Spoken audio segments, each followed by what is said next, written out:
पढ़ते हैं तो हम देखते हैं बहुत सारे ऐसे लोग हैं जिनकी इच्छाएं है ഒത്തിരി ആഗ്രഹങ്ങളുള്ള ഇച്ഛകളും സ്വപ്നങ്ങളുമുള്ള और കാഴ്ചപ്പാടുള്ള ഒരുപാട് പേരെ കർത്താവിന്റെ ശുശ്രൂഷയുള്ള ബന്ധത്തിൽ നമുക്ക് തിരുവചനത്തിൽ കാണാൻ പറ്റും. और परमेश्वर के सुसमाचार करते हुए ऐसे बहुत सारे व्यक्ति हैं जिनके काफी सारी इच्छाएं, स्वप्न और दृष्टिकोण है. ഒരിക്കൽ കർത്താവ് എരിഹോവിൽ കൂടെ കടന്നു പോകുമ്പോൾ ഒരു മനുഷ്യൻ ഒരു ആഗ്രഹം പ്രകടിപ്പിച്ചിരുന്നു. और एक बार हमारे प्रभु यीशु जब यरीहो से जा रहे थे तो एक व्यक्ति ने अपनी इच्छा को जाहिर ഒരു किया ഭയങ്കര ശബ്ദത്തിൽ ഒരു പുറകിൽ നിന്നൊരു വിളി കേട്ടു.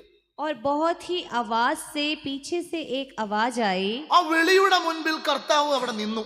और उसकी आवाज सुनते ही परमेश्वर यीशु मसीह वहां रुक गए. നിന്നുടനെ അവന്റെ ഉള്ളിലെ ആഗ്രഹം കർത്താവിനോട് പറഞ്ഞു. और जैसे ही प्रभु वहां रुके उसने अपनी मन की इच्छा को बताया എനിക്ക് കാഴ്ച പ്രാപിക്കണം, और मुझे दृष्टि चाहिए, എനിക്ക് കാഴ്ച വേണം. मुझे जो है दृष्टि चाहिए. തിരുവചനത്തിൽ കർത്താവിന്റെ ശുശ്രൂഷയുള്ള ബന്ധത്തിൽ കുരുടന്മാരെ നമുക്ക് കാണുവാൻ കഴിയും. और परमेश्वर के वचन में हम बहुत सारे अंधे लोगों को देखते हैं. ഇവിടെ നമുക്കറിയാം കർത്താവായ യേശുക്രിസ്തു 39 അത്ഭുതങ്ങളും അടയാളങ്ങളും ചെയ്തതായി പുതിയ നിയമം പഠിപ്പിക്കുന്നുണ്ട്. और नया नियम सिखाती है कि प्रभु यीशु मसीह ने 39 चिन्ह और चमत्कार किए. ഒരുപാട് കുരുടന്മാരെ രോഗികളെയും കർത്താവ് സൗഖ്യമാക്കിയെങ്കിലും അതൊന്നും ഈ പുസ്തകങ്ങൾ രേഖപ്പെടുത്തിയിട്ടില്ലെങ്കിലും 39 അത്ഭുതങ്ങളും അടയാളങ്ങളും വ്യക്തമായി സുവിശേഷങ്ങളിൽ രേഖപ്പെടുത്തി. और बहुत सारे लोगों को परमेश्वर ने चंगा किया, बहुत अंधे लोगों को भी चंगा किया. ये सारी चीजें तो नया वचन नहीं बताती, लेकिन 39 चिन्ह और चमत्कार जो है वचन में लिखे हुए വേറൊരു हैं. കുരുടനെ നമുക്ക് കാണുവാൻ കഴിയും. और दूसरे एक अंधे व्यक्ति को हम ഒരു देख सकते ദരിദ്രനായ हैं. മനുഷ്യനെ നമുക്ക് കാണുവാൻ കഴിയും. और बहुत ही एक दरिद्र व्यक्ति था. ധനവാൻ ലാസറിനെ നമുക്ക് കാണുവാൻ കഴിയും. और धनवान के पास जो वो लाजर नाम का गरीब व्यक्ति था उसको हम देख सकते ഒരു हैं. ദരിദ്രനായ മനുഷ്യനായിരുന്നു. और वो एक बहुत ही गरीब व्यक्ति था. ഇവിടെ ഒരു കുരുടനായ മനുഷ്യനെയും കാണും. यहाँ पे एक अंधे व्यक्ति को भी हम देखते ഈ हैं. രണ്ടുപേർക്കും ആഗ്രഹങ്ങൾ ഉണ്ടായിരുന്നു. और इन दोनों ही व्यक्तियों के इच्छाएं हैं. ഇന്ന് പകൽ ദൈവത്തെ വിളിക്കുന്ന എനിക്കും നിങ്ങൾക്ക് ഒരുപാട് ആഗ്രഹങ്ങൾ വേണം. और आज परमेश्वर को बुलाने वाले हम लोगों के मन में भी काफी सारी कल्पनाएं, इच्छाएं हैं. ഒന്നെന്റെ ജീവിതത്തിൽ ഇരുട്ട് വ്യാപിച്ചു കിടക്കുകയാണ്. और पहला हमारे जीवन में जो है अंधकार भरा हुआ है. എനിക്ക് ഗേറ്റിന് വെളിയിൽ നിന്നും അകത്ത് കയറണം ഒരുവന്റെ ആഗ്രഹം. और एक व्यक्ति की इच्छा ये है इस गेट में से अंदर जाना है. വേറെ ഒരുവന്റെ ആഗ്രഹം എന്താണെന്ന് ചോദിച്ചാൽ എനിക്ക് കാഴ്ച പ്രാപിക്കണം. और दूसरे व्यक्ति की इच्छा मुझे दृष्टि मिलना है. എന്നാൽ ഓർത്തോളം ഇതിന്റെ എല്ലാം പിന്നിൽ ദൈവത്തിനൊരു ഉദ്ദേശമുണ്ട്. लेकिन इन सब के पीछे परमेश्वर का एक उद्देश्य है. യോഹന്നാൻ 2:11 ഒന്ന് വായിച്ചാൽ, ബുക്ക് ഓഫ് ജോൺ ചാപ്റ്റർ 2:11 ഒന്ന് വായിച്ചാട്ടെ. और യോഹന്നാन 2:11 पढ़ेंगे.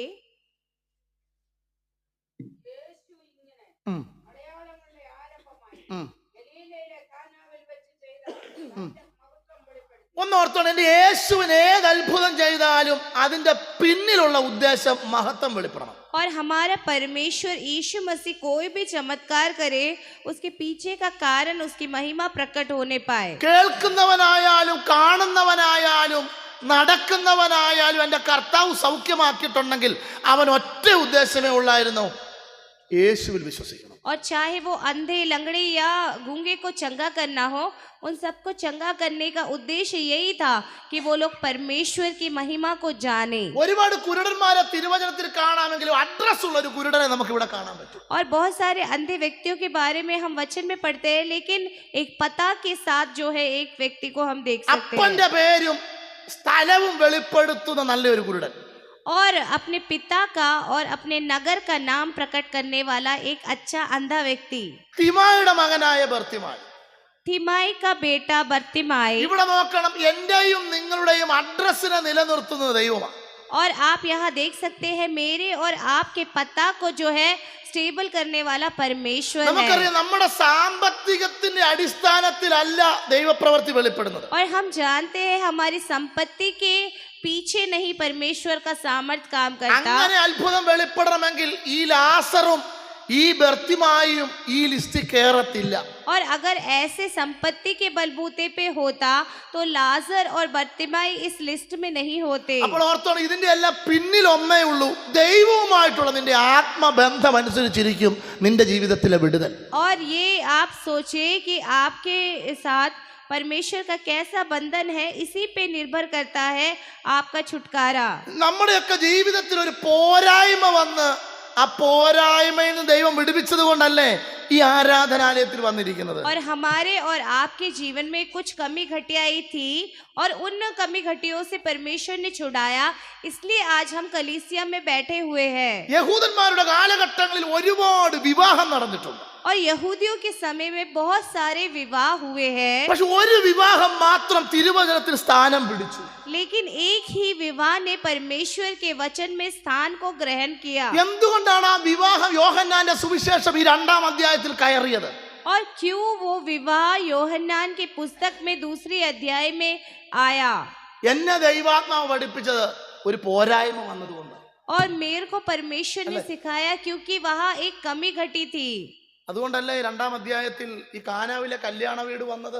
इसलिए तो दूसरे अध्याय में काना का जो है विवाह का घर आया. കർത്താവ് ഒരുപാട് കല്യാണത്തിന് പോയിട്ടുണ്ട്. परमेश्वर बहुत सारे विवाह में गए हैं. ഈ വിരുന്നുവാഴി ഒരുപാട് കല്യാണം നടത്തിയിട്ടുള്ള വ്യക്തിയാ. और जो ये भोज को तैयार करने वाले व्यक्ति ने बहुत सारी शादियों को तैयार किया होगा. ഈ ഗലീല ദേശത്ത് കാനാവിന്റെ ദേശത്ത് ഒരുപാട് കല്യാണം നടന്നു. और गलील के प्रदेश में काना नाम की जगह पे बहुत सारी शादियां संपन्न हुई. പക്ഷെ ഈ കല്യാണം സ്ഥാനം പിടിക്കാൻ കാരണം ആ വീട്ടിലെ കുറവാണ്. लेकिन ये शादी ने ये स्थान को क्यों ग्रहण किया? क्योंकि वहाँ की कमी घटी थी. ദൂത് മനസ്സിലായോ? എന്റെയും നിന്റെ കുറവാ ഇതിനകത്ത് വരാൻ ഭാഗ്യം കിട്ടിയത്. और आपको दूध समझ में आया, आपके और मेरे जीवन की कमी घटिया है जो हमें कलीसिया लेकर आई है. എന്റെയും നിങ്ങളുടെ ജീവിതത്തിലെ പോരായ്മയാ ഇതിനകത്ത് വന്നിരിക്കാൻ ഭാഗ്യം കിട്ടിയത്. और आपके और मेरे जीवन की जो है कमी है जो हम यहाँ पे आज आए हैं. ഓർത്തു നോക്കണം, നമ്മുടെ പോരായ്മ നിമിത്തം ദൈവം നമ്മളെ വിടുവിച്ചത് കൊണ്ട് ആ ദൈവത്തെ ഉയർത്താൻ ദൈവം ഭാഗ്യം തന്നില്ലേ? और हमारी कमियों की वजह से उस परमेश्वर की स्तुति करने के लिए परमेश्वर ने हमें भाग्य दिया है. എന്താ ആ ഭവനത്തിലെ പോരായ്മകൾ? और उस भवन की कमियां क्या थी? എന്ത് ചെയ്തു? ആ ഭവനത്തിലെ കണക്കുകൂട്ടലുകൾ തെറ്റി. और उस भवन की जो है गिनती में गड़बड़ हुई है. ഓർത്തു, നമ്മുടെ കണക്കുകൂട്ടലുകൾ തെറ്റിയത് കൊണ്ടല്ലേ ഇതിനകത്ത് വന്നിരിക്കുന്നത്. आप सोच कर देखें, हमारी भी गिनती में गड़बड़ी हो गई, इसलिए आज हम यहाँ बैठे हैं. അല്ലേ? നമ്മുടെയൊക്കെ കണക്കുകൂട്ടൽ തെറ്റിയത് കൊണ്ടല്ലേ ഇന്ന് ഞായറാഴ്ച ഇവിടെ വന്നിരിക്കുന്നത്. और हमारी जो है गड़बड़ी हुई है, इसलिए आज हम संडे के दिन यहाँ बैठे हैं. ഒരിക്കലൊരു സ്ത്രീ തന്റെ ഭർത്താവിന്റെ മരണവിവരം അന്നത്തെ പ്രൈം മിനിസ്റ്റർ ഇന്ദിരാഗാന്ധിയെ വിളിച്ചറിയിച്ചു. और एक बार की बात है, एक स्त्री ने अपने पति की मृत्यु की खबर उस समय के जो प्रधानमंत्री इंदिरा गांधी को बताया. ഇന്ദിരാഗാന്ധി അന്ന് ഭാരതത്തിന്റെ മുഖ്യമന്ത്രിയായി പ്രൈം മിനിസ്റ്ററായി സേവനമനുഷ്ഠിച്ചൊരു കാലം. और उस समय इंदिरा गांधी भारत की प्रधानमंत्री थी. वो समय പലരും കേസുകൾ അന്വേഷിച്ചിട്ട് ഭർത്താവിനെ എങ്ങനെ മരണപ്പെട്ടു എന്നുള്ളത് തെളിയാൻ പറ്റാതെ ആ സ്ത്രീ അന്നത്തെ കാലത്ത് PM-നെ വിളിച്ചു. और उसके पति की मृत्यु कैसे हुई वो केस जो है साबित नहीं हो पा रहा था, इसलिए उसने इंदिरा गांधी को वहां बुलाया. അപ്പോൾ ആ ഇന്ദിരാഗാന്ധി ആ സ്ത്രീയോട് പറഞ്ഞൊരു മറുപടി എനിക്ക് വായിച്ചപ്പോൾ എന്നെ സന്തോഷിപ്പിച്ചു. और वहां पे इंदिरा गांधी ने जो उस स्त्री को जवाब दिया, उसको जब मैंने पढ़ा तो मैं आनंदित हुआ. മനസ്സിലെ കുഞ്ഞെ, നിന്നെക്കാട്ടിലും വലിയ ദുഃഖത്തിൽ കൂടെയാണ് ഞാൻ ഈ കസേരയിലിരിക്കുന്നത്. और उसने बोला कि हे प्रिय संतान, आपसे भी बड़ी दुविधा में और दुख में मैं इस कुर्सी पे बैठी हूँ. ഞാൻ അവിടം കൊണ്ട് ആ സംഭവം ഞാൻ നിർത്തുകയാണ്. और उसी के साथ में वो जो है സിറ്റുവേഷൻ को रोकता हूँ. നമ്മൾ നോക്കുമ്പോൾ മറ്റുള്ളവരൊക്കെ നല്ല ഉയർച്ചയിലും പോസ്റ്റുകളിലും ഒക്കെ ആണെങ്കിലും നമ്മേക്കാൾ വേദനയിൽ അവർ കടന്നു പോകും. और हम जब देखते हैं कि दूसरे लोग हमसे भी बड़े स्थान पे है, लेकिन हमसे भी बड़ी परेशानियों से वो लोग गुजर रहे हैं. എന്നാൽ നിന്റെ പോരായ്മ മാറ്റുന്ന ഒരു ദൈവം നിന്റെ വീട്ടിലുണ്ട്. लेकिन आपकी कमियों को दूर करने वाला एक परमेश्वर आपके घर में है. ലോകത്തിലെല്ലാം കണക്കുകൂട്ടലുകൾ തെറ്റിയവരാ. और दुनिया के सभी जो है गड़बड़ी जो है हुई है गिनती में. ഇന്ന് പകൽ ഏതെങ്കിലും കണക്കുകൂട്ടലുകൾ തെറ്റിയവർ ഇതിനകത്തുണ്ടോ എന്ന് ചോദിച്ചാൽ ഉണ്ട്, പക്ഷെ നമ്മൾ കൈപൊക്കത്തില്ല. और अगर हम पूछेंगे कि आप में से कोई है जिसकी जो है सोच में गड़बड़ी हुई है, तो कोई भी व्यक्ति अपना हाथ नहीं उठाएगा. എന്നാൽ നിന്റെ വീട്ടിലെ നിന്റെ ഭാവിയുടെ കുറവുകൾ പരിഹരിക്കുന്ന ദൈവത്തെ നിന്റെ ഹൃദയത്തിലേക്ക് നീ ക്ഷണിച്ചാൽ നിന്റെ കുറവുകൾ പരിഹരിക്കുന്ന ഒരു ദൈവം ഇന്ന് പകൽ ഇതിന് നടുവിൽ ഉയർന്നു നിൽപ്പുണ്ട്. लेकिन अगर आपके जो भविष्य को संवारने वाले परमेश्वर को अगर आप बुलाएंगे तो आपकी कमी घटियों को प्रभु दूर करेगा. യേശു നിന്റെ വീട്ടിൽ വന്നത്, നമ്മൾ ഈ വീട്ടുനായകനോട് ചോദിച്ചേ, യേശു നിന്റെ വീട്ടിൽ വന്നത് നിനക്ക് അപമാനമായോ അഭിമാനമായോ? और परमेश्वर अगर आपके भवन में आया, ये अपमान हुआ है या अभिमान हुआ है, इस ग्रहनाथ से हम पूछेंगे तो അവനെ അവിടെ കൂടിയിരുന്ന ഒരു പുള്ളിക്കാരൻ വിളിച്ചോണ്ട് അപ്പുറത്തോട്ട് കൊണ്ടുപോയി ചോദിച്ചു, ഈ പുള്ളിയെ ഇവിടെ വിളിച്ച് കയറ്റിയത് കൊണ്ടല്ലേ വീഞ്ഞ് തീർന്നു പോയത്? और उसके एक व्यक्ति ने उससे पूछा कि आपने प्रभु यीशु को यहाँ बुलाया है, इसलिए शायद आपके घर का दाखरस जो है खत्म हो गया. അവൻ വന്ന കൂട്ടത്തിൽ ഒരുപാട് പേര് ഇളകി ഇങ്ങ് പോന്നു. വിളിച്ചവരും വിളിക്കാത്തവരും എല്ലാം പോന്നത് കൊണ്ടല്ലേ നിന്റെ വീട്ടിൽ ഇന്ന് ഈ ശൂന്യത സംഭവിച്ചത്? और क्योंकि आपने प्रभु यीशु को बुलाया, इसलिए जो वो आ रहा था तो बहुत सारे लोग आ गए, इसलिए तेरे घर में ये शून्यता हो गई. എന്നാൽ ക്ഷണിച്ചവൻ അറിയാം, പോരായ്മ വന്നാൽ നികത്താൻ കഴിവുള്ളവനെയാ ഞാൻ ക്ഷണിച്ചു കയറ്റിയതെന്നുള്ളത്. लेकिन जिसने जो है वहाँ पे उसको इनवाइट किया था, वो जानता था कि मैंने ऐसे व्यक्ति को बुलाया है जो हर एक कमी घटी को दूर कर सकता है. ഇന്ന് പകൽ ഇതിനകത്തിരിക്കുന്നവർക്ക് പറയാൻ പറ്റുമോ, നീ അവനെ സേവിച്ചത് നിനക്ക് അഭിമാനമായോ അപമാനമായോ ദൈവമൈതലേ? और आज यहाँ बैठे हुए व्यक्ति को आप क्या बोल सकते हैं कि आपने उसकी जो सेवा की है वो आपके लिए अभिमान हुआ है या अपमान हुआ है? നിന്റെ ജീവിതത്തിൽ അവനെ ആരാധിച്ചത് അപമാനമാണെന്ന് തോന്നിയിട്ടുണ്ടെങ്കിൽ ഈ ആരാധന കഴിയുമ്പോൾ ആ വ്യക്തി എന്നെ വന്നൊന്ന് കാണണം. और अगर आपके जीवन में आपको हालेलुया। लगता है परमेश्वर की स्तुति करना आपके लिए अपमान हुआ है, वो व्यक्ति आराधना के बाद मुझसे आकर मिले. നിന്റെ ശുശ്രൂഷയിൽ ദൈവം മാറ്റങ്ങൾ തന്നില്ലേ? आपकी सेवकाई में क्या परमेश्वर ने चेंजेस नहीं लाए? നിന്റെ പോരായ്മകളെ ദൈവം മാറ്റിയില്ലേ? आपकी कमियों को क्या प्रभु ने नहीं चेंज किया? നിന്റെ കുറവുകളെ ദൈവം പരിഹരിച്ചില്ലേ? परमेश्वर ने आपकी कमियों को दूर किया है ना? നിന്റെ ശൂന്യതകളെ ദൈവം മാറ്റിയില്ലേ? परमेश्वर ने आपकी शून्यता को हटाया है. നിന്റെ ഇല്ലായ്മയെ ദൈവം മാറ്റിയില്ലേ? परमेश्वर ने आपकी कमी घटी को दूर किया है. തല താണിരുന്നിടത്ത് ദൈവത്തിന് തല ഉയർത്തിയില്ലേ? जहाँ पे आपका सर झुका हुआ था, वहाँ परमेश्वर ने आपके सर को खड़ा किया है. അവൻ നിന്റെ വീട്ടിലുണ്ടെങ്കിൽ നിന്റെ കുറവ് അവൻ പരിഹരിച്ചിരിക്കും. अगर वो आपके भवन में है तो आपकी वो कमी घटियों को जरूर दूर करेगा. നിന്റെ കണക്കുകൂട്ടലുകൾ എത്ര തെറ്റിപ്പോയാലും അതിനെ ക്രമീകരിക്കുന്ന ദൈവം ഇന്ന് പകൽ ഈ സഭയ്ക്കകത്തുണ്ട്. और आपकी गिनती में जो भी गड़बड़ी हुई है उसको परमेश्वर ठीक करेगा. ഇന്ന് പകൽ നിന്റെ കണക്കുകൂട്ടലുകൾ തെറ്റിയിരിക്കുകയല്ലേ? आज क्या आपकी जो है संख्या में गड़बड़ी हुई है ना? നീ മുട്ടിയ മേഖലകളെല്ലാം അടഞ്ഞിരിക്കുകയല്ലേ? और जो तूने चुना है वो रास्ते बंद हो गए हैं ना? നിന്റെ വാതിലുകളെല്ലാം അടഞ്ഞിരിക്കുകയല്ലേ? आपके सारे रास्ते बंद हो गए हैं ना? ഇന്ന് പകൽ വാതിൽ തുറക്കുന്നവൻ നിന്റെ വീട്ടിലുണ്ട്. और आज सुबह के समय रास्ता खोलने वाला आपके घर में അവനെ है. കാണേണ്ടതുപോലെ കണ്ടാൽ, उसको जैसे देखना चाहिए अगर वैसे देखेंगे तो, അവനെ അറിയേണ്ടതുപോലെ അറിഞ്ഞോ, जैसे उसे जानना चाहिए वैसे जानेंगे അവനെ तो, ക്ഷണിക്കേണ്ടതുപോലെ ക്ഷണിച്ചോ, जैसे उसे इनवाइट करना चाहिए वैसे करेंगे तो നിന്റെ കുറവുകൾ പരിഹരിക്കുന്ന ഒരു ദൈവം നമുക്കുണ്ട്. आपकी कमी घटियों को दूर करने वाला एक परमेश्वर है. അവൻ ഒരിക്കലും നമുക്ക് അപമാനമല്ല ദൈവമക്കളെ. और वो कभी भी हमारे लिए अपमान का कारण नहीं हुआ നിന്റെ है. ഉള്ളം നീറിയിരുന്ന് കരഞ്ഞത് കണ്ട ഒരു കർത്താവ്. आपके जो है मन के जो है आंसुओं को वो परमेश्वर जानता है. അവിടെ വീഞ്ഞു കുടിച്ചവരും വീഞ്ഞ് കഴിച്ചവരും വീഞ്ഞ് വിളമ്പിയവരും വീഞ്ഞ് തീർന്നതും ഒക്കെ ആരും അറിയാതിരുന്നപ്പോൾ വെള്ളം കോരിയതും ഓൺ ദ സ്പോട്ടിൽ ആ ഭവനത്തിന്റെ കുറവ് പരിഹരിച്ചതും എല്ലാവരും എപ്പോഴും അറിയണമെന്നില്ല. और वहाँ पे जब दाखरस उठाया गया, परोसा गया, ये सब लोग जब जानते हैं तो वहाँ पे पानी को जब भरा गया और कमी घटियों को दूर किया गया, ये भी सब लोग जानना जरूरी नहीं है. ആരും അറിയാതെ और बिना किसी के जाने ആ കുടുംബത്തിന്റെ വിടവ് ദൈവം നികത്തി. और उसने उस परिवार की कमियों को दूर किया. ആരെങ്കിലും അറിഞ്ഞോ? കോരിയ വിരുന്നുവാഴികളല്ലാതെ വചനം പറയുന്നുണ്ടോ? കോരിയ വിരുന്നുവാഴി അല്ലാതെ ആരും അറിഞ്ഞില്ല.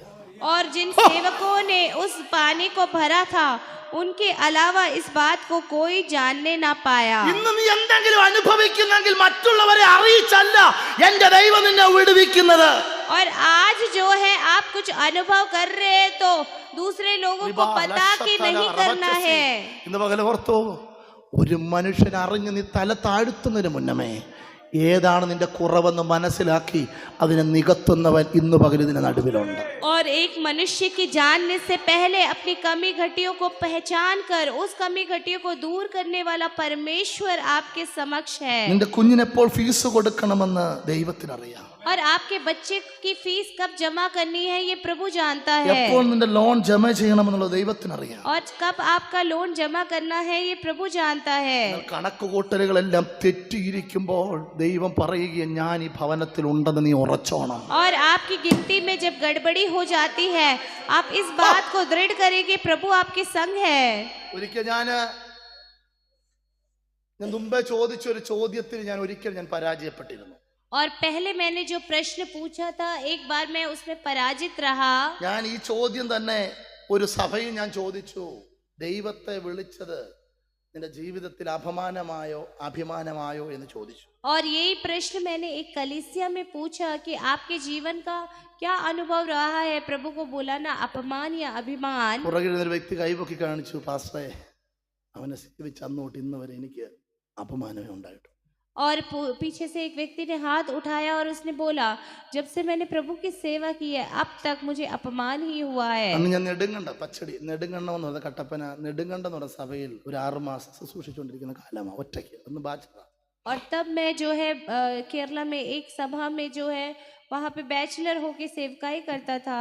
അപ്പൊ ഞാൻ അവിടുത്തെ സഭാ ശുശ്രൂഷകനോട് ചോദിച്ചു, എന്തുകൊണ്ടാണ് അദ്ദേഹത്തിന്റെ ജീവിതത്തിൽ കർത്താവിനെ അറിയാൻ തുടങ്ങിയത് അപമാനമായി മാറിയത്. और तब मैंने वहाँ के जो है प्रभु के दास से पूछा कि इस व्यक्ति ने ऐसा क्यों कहा है कि मुझे अपमान ही सहना पड़ा है। ഞാൻ ദൈവദാസൻ എന്നോട് പറഞ്ഞൊരു കാര്യമുണ്ട്, ഇന്ന് അദ്ദേഹം സഭായോഗത്തിന് വരുന്നത് 6 ആഴ്ച കഴിഞ്ഞ.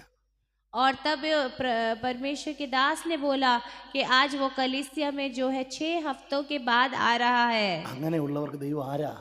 അപമാനമേ ഉണ്ടാക്കുന്നത്. और ऐसा क्यों बोलते हैं? ऐसे व्यक्ति को परमेश्वर जो है अपमान ही देगा। നീ ദൈവത്തെ വിളിക്കേണ്ടതുപോലെ വിളിച്ച് കൊടുക്കേണ്ട വില കൊടുത്താൽ, വെഡിങ് കാർഡ് അവൻ അടിച്ചപ്പോഴേ യേശുവിനുള്ളത് അവൻ മാറ്റി വെച്ചിരുന്നു. और परमेश्वर को जैसे बुलाना चाहिए वैसे अगर आप बुलाएंगे, जैसे यहाँ शादी का जो नेता देना था वो उसने पहले से ही जो है प्रभु के लिए जो है हटा दिया था। ചില അപ്പാർട്ട്മെന്റ് നമ്മൾ വാഹനവുമായി കയറി ചെല്ലുമ്പോൾ അപ്പാർട്ട്മെന്റിന്റെ പേരും പറയണം, പേരെഴുതിയിട്ട് +3 4 എത്രയാണെന്നുള്ളത് നമ്മൾ പ്ലസ് ഇട്ട് നമ്പർ കൊടുക്കണം അല്ലേ. और किसी अपार्टमेंट में जब हम जाते हैं उस अपार्टमेंट का नाम भी बताना है और कितने लोग वहाँ जाएंगे वो भी हमें बताना है। ഞാൻ ചിന്തിക്കുകയായിരുന്നു, ഇൻവിറ്റേഷൻ ലെറ്റർ എഴുതിയിട്ട് റെസ്പെക്റ്റഡ് ജീസസ് +12 എന്ന് അദ്ദേഹം എഴുതി കാണും. और मैं सोच रहा हूँ वो शादी वाले जो है व्यक्ति ने वहाँ पे जीसस +12 उसके जो चेलों को भी वहाँ बुलाया होगा। അവൻ അറിയാം എൻ്റെ കർത്താവ് പോകുന്നിടത്ത് ഇവന്മാർ കൂടെ ഉണ്ടാകുമെന്ന്. क्योंकि वो घर का व्यक्ति जानता था कि जहाँ कहीं मेरा प्रभु जाएगा उसके साथ साथ उसके चेले भी होंगे। അതേ മക്കളെ, നിങ്ങളുടെ പടോസിക്ക് പിടികിട്ടണം, എന്തെല്ലാം വന്നാലും ആ പുള്ളിയെ അന്ന് കിട്ടത്തില്ല. और आपके पड़ोसी जानना है कि कुछ भी हो जाए ये व्यक्ति ऐसा नहीं करेगा। നമ്മുടെ കണ്ണുകൾ ദൈവസന്നിധിയിൽ അടയ്ക്കാം. और हमारी आंखों को प्रभु की संगति में ഹൃദയങ്ങളെ ദൈവസന്നിധിയിൽ നമുക്ക് പകരാം. और हृदय को परमेश्वर की संगति में ले जाए। ആ ദൈവം നമ്മുടെ കൂടെയുണ്ട്. वो परमेश्वर हमारे साथ है। ആ ദൈവത്തിന്റെ കരുതൽ നമ്മുടെ കൂടെയുണ്ട്. उस परमेश्वर की करुणा हमारे साथ है। ആ ദൈവീയ കരത്തിലേക്ക് ഏൽപ്പിച്ച് നമുക്ക് ദൈവത്തോട് പ്രാർത്ഥിക്കാം. उस प्रभु के हाथों में अपने आप को सौंप के प्रार्थना करें। ഇന്നയോളം ദൈവം